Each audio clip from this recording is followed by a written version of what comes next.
Thank you very much. Earlier today, I spoke with Prime Minister Ardern of New Zealand to express the sorrow of our entire nation following the monstrous terror attacks at two mosques. These sacred places of worship were turned into scenes of evil killing. You've all been seeing what went on. It's a horrible, horrible thing. I told the Prime Minister that the United States is with them all the way, 100%, whatever they need. We will be there. New Zealand has been a great friend and partner for many years. Our relationship has never been better. And what they're going through is absolutely terrible. So our hearts are with them and whatever we can do. We're grateful to be joined today by the Vice President. Thank you very much, Mike, for being here. Members of my cabinet, devoted public servants, and angel parents. Very important people to me and to a lot of other people. I want to thank you all for being here. Thank you so much for being here. We appreciate it. Thank you.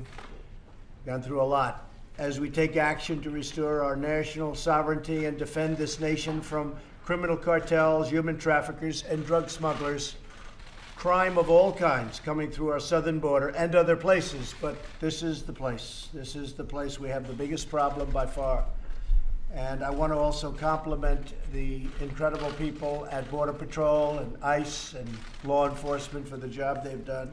They've apprehended so many thousands and thousands of people that if we had the proper protection, we wouldn't even have to apprehend. They wouldn't be coming in. As president, the protection of the nation is my highest duty. Yesterday, Congress passed a dangerous resolution that, if signed into law, would put countless Americans in danger, very grave danger. The Democrat-sponsored resolution would terminate vital border security operations by revoking the national emergency issued last month. It is definitely a national emergency. Rarely have we had such a national emergency. Therefore, to defend the safety and security of all Americans, I will be signing and issuing a formal veto of this reckless resolution, and that's what it was. And I have to, in particular, thank the Republican, strong, wonderful people, the Republican senators that were on our side and on the side of border security and on the side of doing what they have to keep our nation safe. They were very courageous yesterday, and I appreciate that very much. Congress's vote to deny the crisis on the southern border is a vote against reality. It's against reality. It is a tremendous national emergency. It is a tremendous crisis. Last month, more than 76,000 illegal migrants arrived at our border. We're on track for 1 million illegal aliens to rush our borders. People hate the word invasion, but that's what it is. It's an invasion of drugs and criminals and people. We have no idea who they are, but we capture them because border security is so good. But they're put in a very bad position, and we're bursting at the seams, literally bursting at the seams. What Border Patrol is able to do is incredible. I also, by the way, want to thank our military, because our military has been very much involved, as you know. And they're putting up walls, in some cases temporary, in some cases they were supposed to be temporary. They're so good that they're better than the permanent, so we're leaving them. We've really nowhere left to hold all of the people that we're capturing. And we're at a point where we're just going to have to say, with these horrible decisions that we've been handed by people that aren't living in reality, that there's nothing we can do. There's absolutely nothing we can do. We're bursting at the seams. You can only do so much. And the only option then is to release them. But we can't do that either, because when you release them, they come into our society. And in many cases, they're stone-cold criminals. And in many cases, and in some cases, you have killers coming in and murderers coming in, and we're not going to allow that to happen. Just not going to allow it to happen. There has been nearly 2,000% increase in border-related asylum claims over the last decade. Part of the reason is because our country is doing so well economically that people are coming up in droves. The vast majority are rejected, but smuggling organizations making a tremendous amount of money, like they've never made before, are using these people to crash the system. Our immigration system is stretched beyond the breaking point, And as I said, nothing much we can do. We can just do our job and do it well. But there's a point at which, if the Democrats would get in, would be able to make a deal literally in 15 minutes. We could make a deal on changing catch and release, changing the horrible asylum laws that are so unfair, changing visa lottery, chain migration. These laws are just horrendous. I won't explain them, but everybody standing behind me knows exactly what they are. They're dangerous for our country, and they're inspired by Democrats who have to change. 1 in 3 migrant women is sexually assaulted on the journey north. The border crisis is driving the drug crisis. 70,000 Americans a year are killed by drugs, including meth, heroin, cocaine, and fentanyl. And the 70,000 people is a number that's so low that it probably shouldn't even be used anymore. The mass incursion of illegal aliens, deadly drugs, dangerous weapons, and criminal gang members across our borders has to end. We are bringing out thousands and thousands a year of MS-13 gang members and other gang members that are just as bad, where they come into our country, they're able to skirt the border, come through areas where we don't have proper wall, where we don't have any wall at all. And they get into the country and they do a lot of damage in many cases, but we get them out by the thousands and we bring them back or we incarcerate them. The national emergency I declared last month was authorized by Congress under the 1976 National Emergencies Act. And there haven't been too many that are a bigger emergency than we have right at our own border. Consistent with the law and the legislative process designed by our founders, today I am vetoing this resolution. Congress has the freedom to pass this resolution, and I have the duty to veto it, and I'm very proud to veto it. And I'm very proud, as I said, of a lot of Republican senators that were with me. And I'm also very proud of the House. The Republicans in the House voted overwhelmingly in favor of a secure border. Since 1976, presidents have declared 59 national emergencies. They often involve protecting foreign citizens in far-off lands, yet Congress has not terminated any of them. Every single one of them is still in existence. And yet we don't worry about our land, we worry about other people's lands. That's why I say America first, if that's okay, America first. The only emergency Congress voted to revoke was the one to protect our own country. So think of that. With all of the national emergencies, this was the one they don't want to do. And this is the one perhaps they should most do. We're joined today by many brave law enforcement officers, including sheriffs and just people that have been just tremendous backers of law and order, which we have to have. We're also joined by friends of mine, Marianne Mendoza, Kent Terry, Laura Wilkerson, Sabine Durden, and Steve Ronbeck. And I'm going to ask Steve to say a few words, and I'm going to ask some of the folks behind me to say also a few words as to the importance of what we're doing. There's nothing more important. As I said, I was elected on by a very great group of American people. Millions and millions of people, because they want security for our country. And that's what we're going to have. I'd like to ask Secretary Nielsen to say a few words, and then Attorney General Bill Barr. And then I'd like to go to some of the folks behind me, and perhaps you'd have something to say, and then we're going to sign something that's going to give us safety at our border. Secretary? Sir, I just want to thank you and the Vice President for your leadership and your constant support of the brave men and women, not only represented behind you on the very front lines of our country, but of CBP and ICE. The fact that this is an emergency is undeniable. We have not seen this type of flow. As you know, it's predominantly families and children, which means that there's a very unique and dangerous humanitarian crisis at hand, in addition to the security that you just described in your remarks. So we have a duty to know who comes in our country, and we have a duty to ensure that the flow is safe and orderly. That's what you've attempted to do. That's what you've demanded that Congress do. And I just, again, ask Congress to please pay attention. We've given you the facts. The system is breaking. Security is risk, and the very humanitarian protections that we hold dear in this country are at risk in terms of our ability to provide those to vulnerable populations. So, Mr. President, thank you always for your leadership and great support. Thank you very much. Thank you. Bill? Mr. President, your declaration of an emergency on the southern border is clearly authorized under the law and consistent with past precedent. As you said, the National Emergencies Act directly authorizes the President, gives broad discretionary authority to the President to identify and respond to emergent circumstances that require a decisive response. And the humanitarian and security crisis we have on the border right now is exactly the kind of emergency that presidents are permitted to address under the National Emergencies Act. As you alluded to yourself, in the past 40 years, there have been 59 emergencies declared.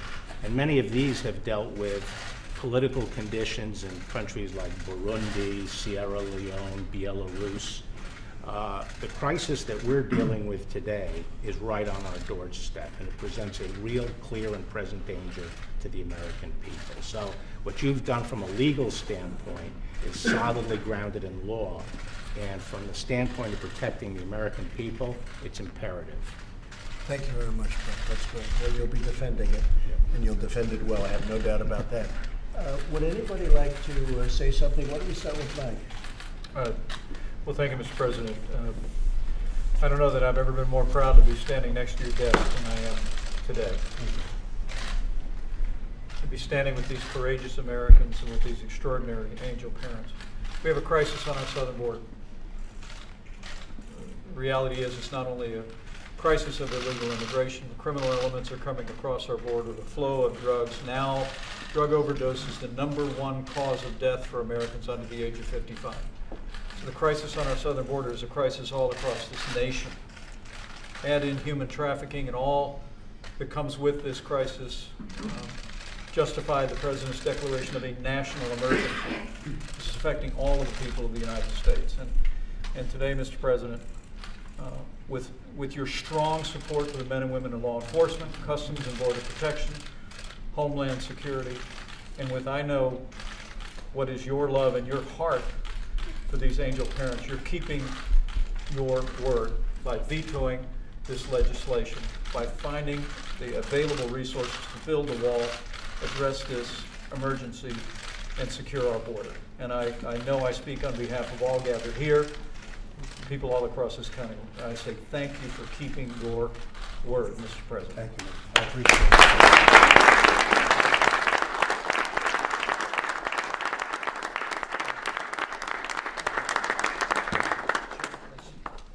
Mr. President, thank you so much for a very necessary veto to support public safety in this country. The sheriffs and men and women of law enforcement in this room and across this nation owe you a debt of gratitude for something that we've been waiting for decades. Our hats are off to you again, sir. It's an honor to be here. It's an honor for sheriffs to be involved in this.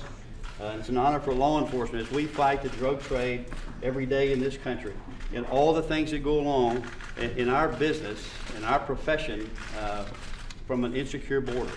So again, sincerely, we thank you, sir. Thank you very much. Thank you for being there with me all the way.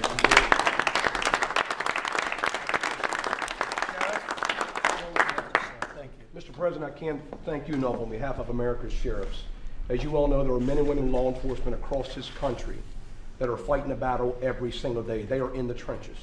While we Americans only make up about 7% of the world's total population, about 68% of the world's total drugs are consumed here in the United States every year. This is not political propaganda. We have a dire crisis on our southwest border, and America's sheriffs stand behind the President of the United States 100%. He has had our back, he's had the Americans' back, and we stand behind you solidly for what you're doing here today. This is unprecedented for a president to take this type of action. And we commend you, we applaud you, and I salute you, sir. Thank you very much.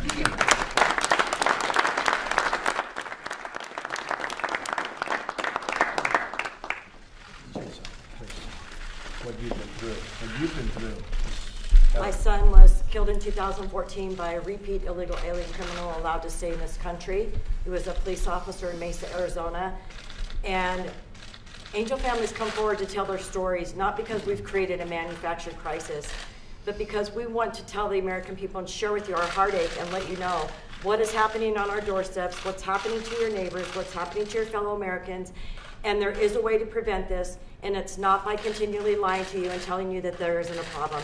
There is a problem, it's a national emergency, and thank you. Thank you. For following through.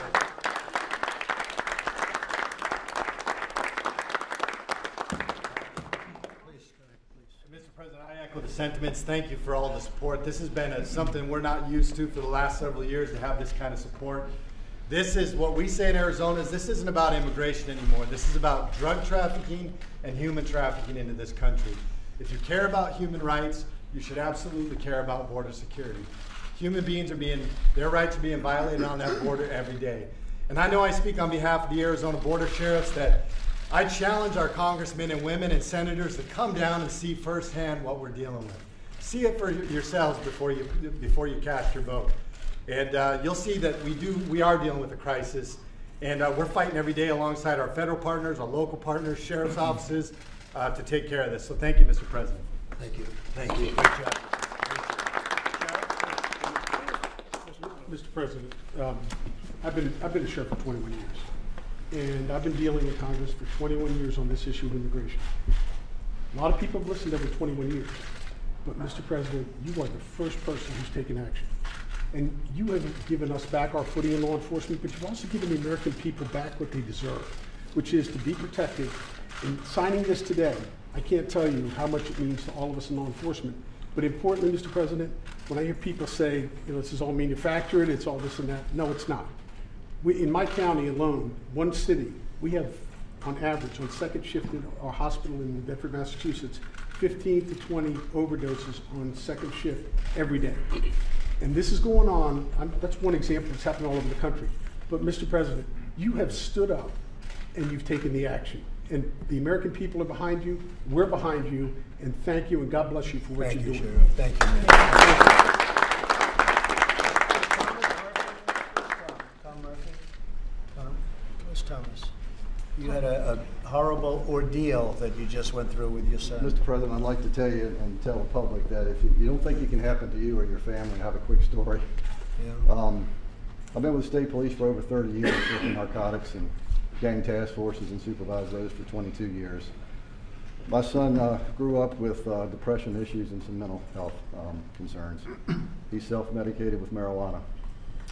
At 18, and his father, me, had him arrested a few times along the way.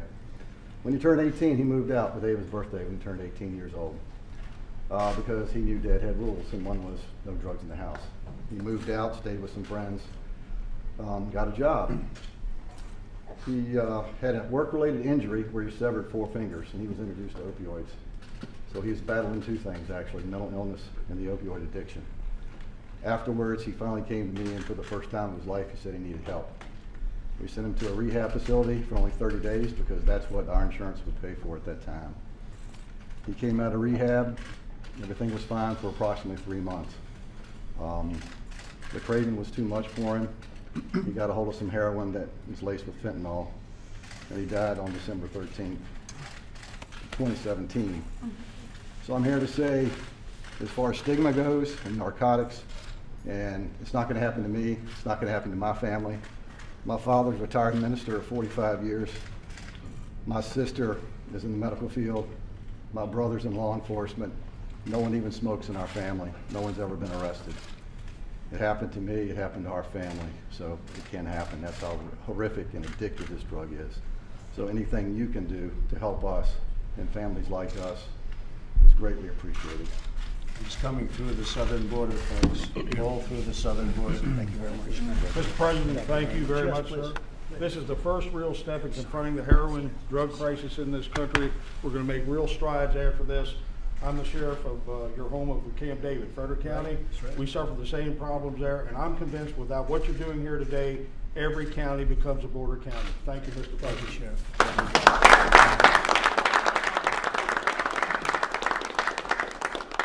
So let's get get this signed, right? On behalf of the other ones, right? And we said they will not have died in vain. Did I tell you that a long time ago? You told me that 4 years ago. Right, when we first met. Yes, On the 4 years campaign. ago. Yes. When they said, oh, Trump's not gonna win. You said Trump was gonna win, and I said, and they will not have died in vain, That's right? right, you told us that. And it's true. I say it today with even more meaning. It's a big step.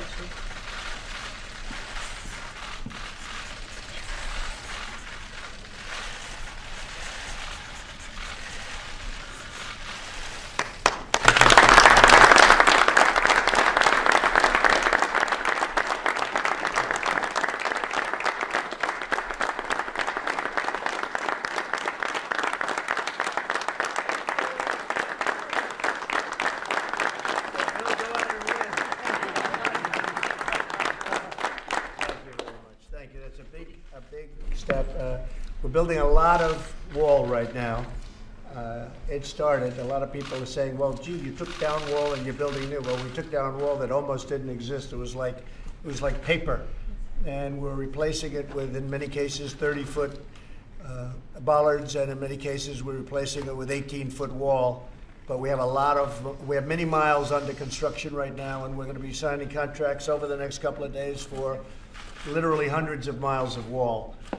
And it's being built in the right places, and it's doing the job. It's doing the job, and it's interesting. It's like a little bit like water, as we do. We did San Diego. You know, California is very interesting because they keep talking to California. We don't want wall. I see a new candidate who's in the mix. He wants to take down the walls. Try that sometime. You'll see what will happen. You'd have tens of millions of people coming in. You see, take a look at Tijuana. Take down that wall. You want to see a mess? Take down that wall. You'll see what will happen. Right now, we have thousands of people are in Tijuana trying to get in. They're not getting in. So as we build it, it gets better and better, but it gets really to a point, and they come to a point, but you can control that point. And this is serious stuff. This is, we're able to do it cheaper, better. It's better wall. It's different from what you've been watching going up. We had to take the old plans. We didn't want to stop, so we took the old plans. We didn't like it. This wall is a beautiful looking structure. It's much stronger, and you can build it faster and cheaper. Other than that, what can I say, right?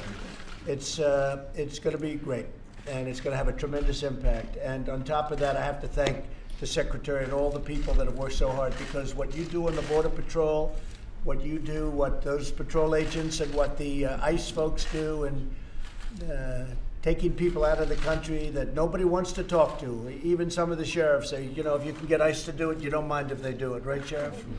As tough as you are. These are tough people, and they're great people. These are people that the ICE folks that take such abuse from Democrats and some others, they love our country as much as anybody loves our country.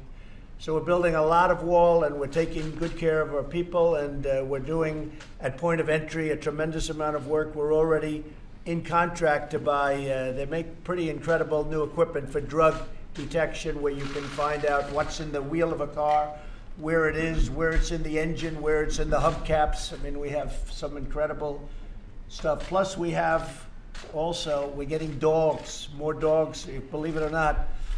I still say, is that still true? There's nothing replaces a good dog, is that right? We're buying this equipment for very expensive, but we haven't been able, it's true, we haven't been able to match the dog. I've seen out at Secret Service where they showed me the dogs, certain types of German Shepherd, very specific types of dog, but what they do is they'll run by 15 boxes, all empty, except one. And they'll be very, very strongly sealed boxes. And they'll come running full speed and stop like on a dime. They know the drugs are in that box. It's the most incredible thing. So we're spending hundreds of millions of dollars on equipment, but I will say this, it's not as good as the dogs. But as you know, we're getting you, so you can have the best equipment, but we're getting a lot of dogs for the various entry points also. So with that, I just want to thank everybody for being here. In particular, I want to thank you folks, because you have been, and please say hello to all of your friends that have been with us really from day one. What you've gone through is unthinkable, and I appreciate it. And you're strong people. You're strong and you're proud, and your kids are, you know, looking down on you right now, and they're very proud of their moms and their dads. You know that, right? They're very proud.